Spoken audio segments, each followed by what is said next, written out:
¿Qué pasa, cracks? Bienvenidos, bienvenidas un día más a Musicografía. ¡Qué ganas tenía de sacar este vídeo ya! Hoy te voy a mostrar los inicios del black metal checo. Y llevo trabajando un buen tiempo en este reportaje, antes incluso que el detrás de las letras que hicimos de Rot. Por lo tanto, os voy a pedir un favor. Sé que esto no va a llegar a mucha gente, por lo tanto, pues realmente no va a tener un alcance grande, ¿no? De esta forma, pues si quieres contribuir un poco, pues en el Supergracias podéis hacerlo, podéis suscribiros y todas esas cosas que nos va a venir genial, porque ya creemos que este reportaje no va a tener mucho éxito y ojalá que me equivoque, eso sí. Pero en fin, que me dejo de líos y que vamos al grano, que el tiempo apremia. ¡Vamos allá!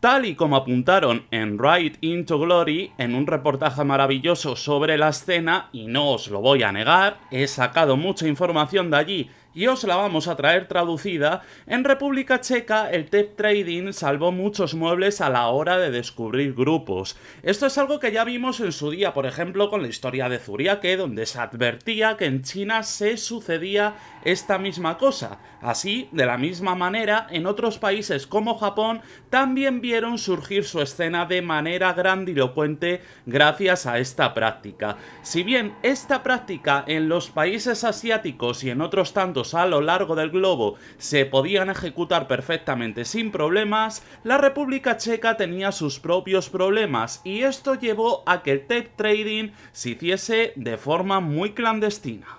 Para aquella época, la negación a tocar en directo por parte de los altos mandos, la nula exposición libre de las obras y demás enseres, hicieron que los músicos en Checoslovaquia pues se viesen mermados, limitados, y obtuviesen trabajos de otros artistas a través de lo clandestino, de lo prohibido, tal y como os hemos dicho.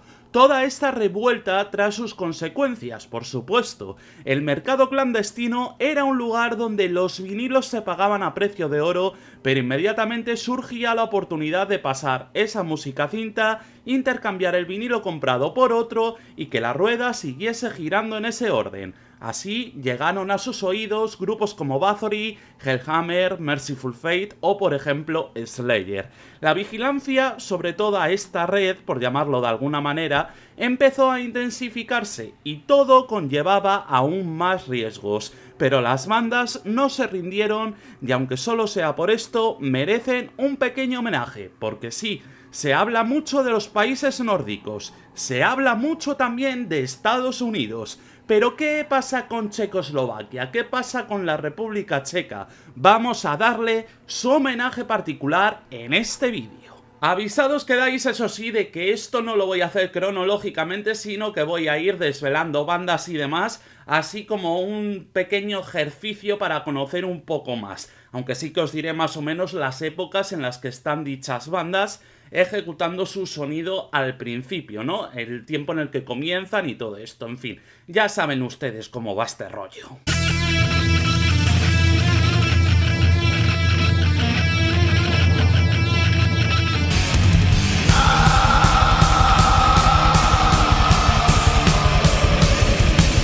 Cuando me pongo a pensar en creatividad, en esos puntos donde la locura tiene su particular protagonismo, Masters Hammer son una de las primeras bandas que se vienen a mi cabeza, ya no solo porque la creatividad estuviese presente, sino el momento en el que estos tíos empezaron a hacer de su nombre una leyenda, al menos para mí. Si uno piensa en la escena checa, el ocultismo juega un papel esencial, y ya sabéis que aquí principalmente hay dos nombres sobre la mesa, claro. El de Masters Hammer se graba a fuego con Ritual, un disco del cual ya os digo que haré un especial dentro de poco porque hay mucho de lo que hablar, pero donde la atmósfera rústica y ocultista estaba más que presente. También, todo se ha dicho, por unos añadidos cuanto menos interesantes.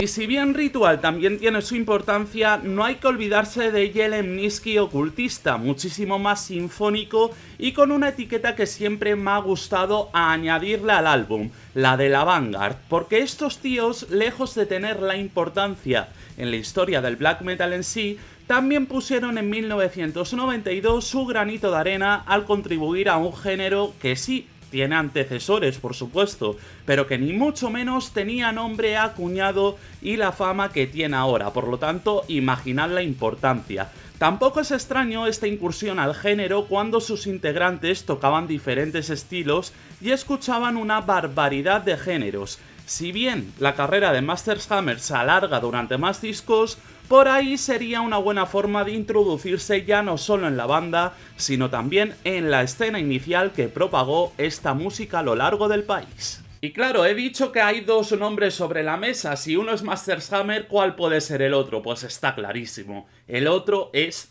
Rot.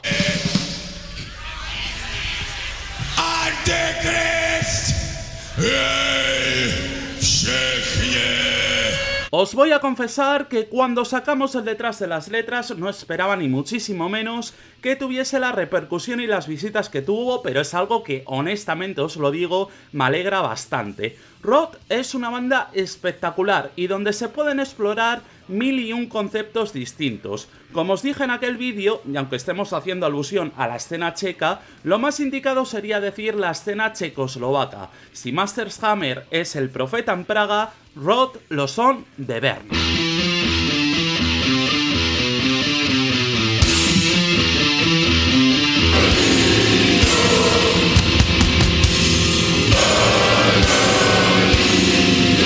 Con el incansable Big Boss a la cabeza, Rot hicieron de Yevgeny un disco con un sonido en sí mismo.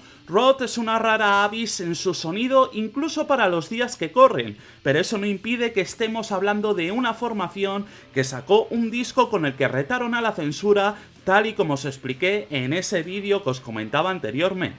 Claro, todo esto sumado al interés real y a la dedicación que Big Boss le ha otorgado al satanismo durante toda su vida, da lugar a una carrera con matices, porque no es lo mismo ponerse el disco que hemos dejado atrás que un trabajo más melódico y de atmósfera ocultista como es The Temple of the Underworld, una obra de arte en toda regla, todo se ha dicho. La evolución de Rot ha ido de un sonido más ligado al black metal a ir incorporando más bien el heavy metal en su máxima expresión, pero ojo, siempre con un alma ocultista e indagando en la profundidad del abismo. Y podríamos hablar también de The Book, de The Black Seal o de sus últimos trabajos, que a mí también me dejan muy buen sabor de boca, pero es que hablar de Rot sería un auténtico non-stop a nivel de calidad, a nivel de inspiración, alguna que otra entrevista bastante interesante, a nivel de letras, en fin, no tendríamos vídeo para tanta magia, pero haced el favor de escucharlos.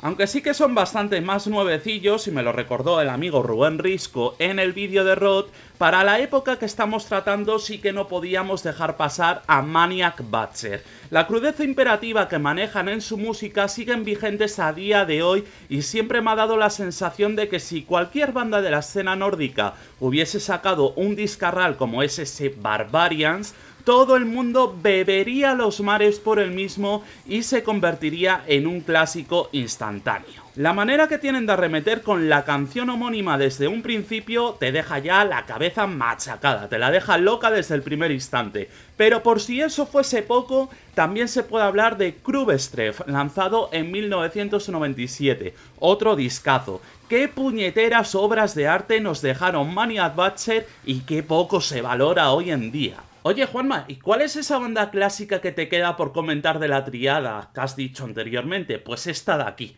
A que mola, es una bandaza. Así que ya sabes lo que hacer.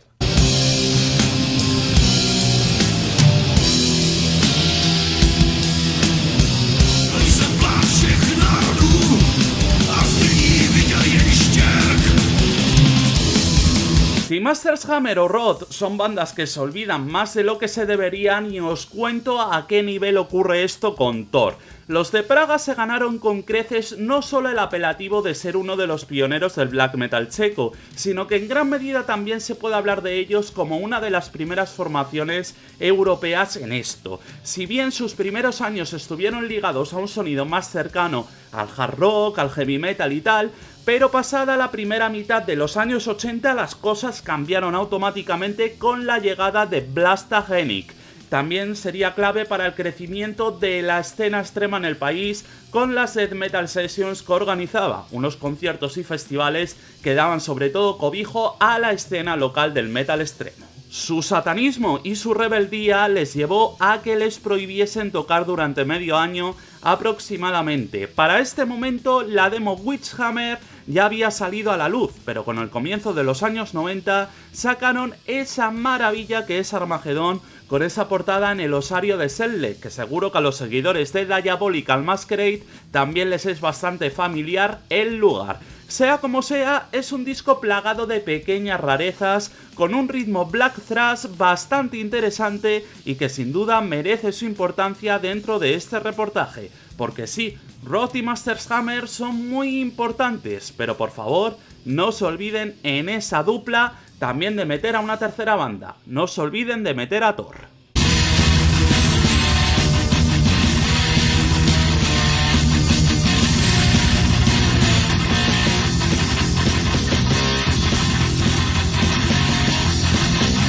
Lo de olvidarse de algunos grupos de ciertas escenas es una actitud bastante corriente, pero también quiero dar su particular importancia a Tudor por la manera que tuvieron de implementar un black metal de lo más primitivo dentro del país. Para hablar de todo esto es imprescindible nombrar a Bloody Mary y su ambiente ocultista y de rara manufactura como acostumbraban por entonces en aquellos lares, claro. Tudor tuvieron en este disco el sonido más limpio, más calmado por decirlo de alguna forma, pero sin embargo no te confundas, en Bloody Mary las sensaciones eran muy distintas a lo que se presentaba en la música, heredera por otro lado del sonido de Merciful Fate, pero con la diferencia de que aquí sí que encontramos black metal puro y duro, y ojo, con voces limpias también. Con Bloody Mary la sensación que te queda es la de un trabajo donde Tudor supieron combinar ambas facetas de forma natural, incomodando y creando un ambiente que es digno de ser mencionado en este reportaje. Y vamos con otra figura que tampoco podía faltar, por supuesto.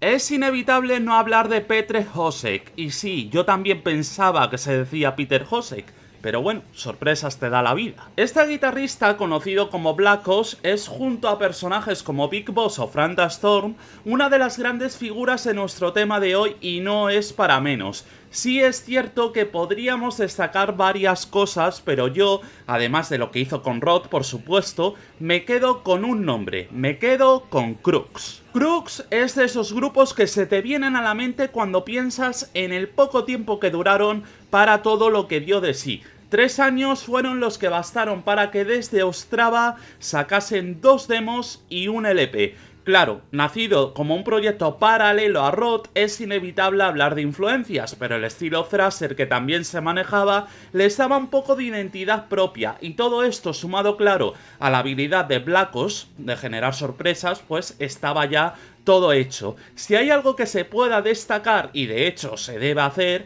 es el Ref Smirty de 1993, que resume perfectamente la corta carrera de Crux, pero que te va a hacer explorar todo lo que ha hecho Black Oz, porque es una puñetera bestia de tío.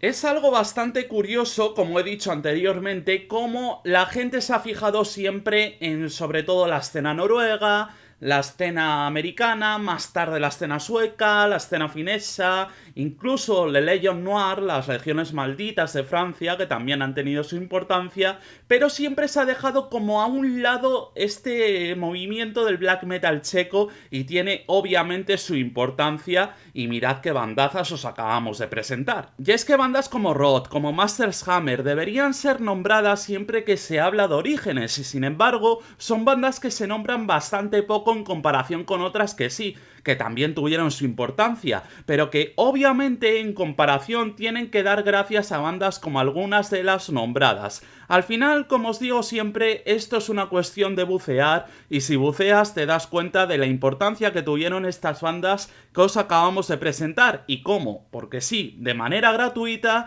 se les ha negado pertenecer a un Olimpo acorde a su estatus y que sin lugar a dudas merece. Como digo, si os ha gustado el vídeo podéis suscribiros, podéis hacer un super gracias si queréis, todo es bienvenido, todo el apoyo es bienvenido, pero sobre todo gracias por ver el vídeo y por nutrirte un poco más al final de lo que son otras escenas aparte de las que se nombran siempre. Así que nos vemos en el siguiente vídeo, cracks. Estamos con toda la pereza. Suscríbete por aquí, que lo tienes ahí, lo estoy dejando a huevo, más fácil imposible. Y aquí tienes más vídeos que sé yo que te van a interesar porque te interesa el metal extremo, así que dale caña.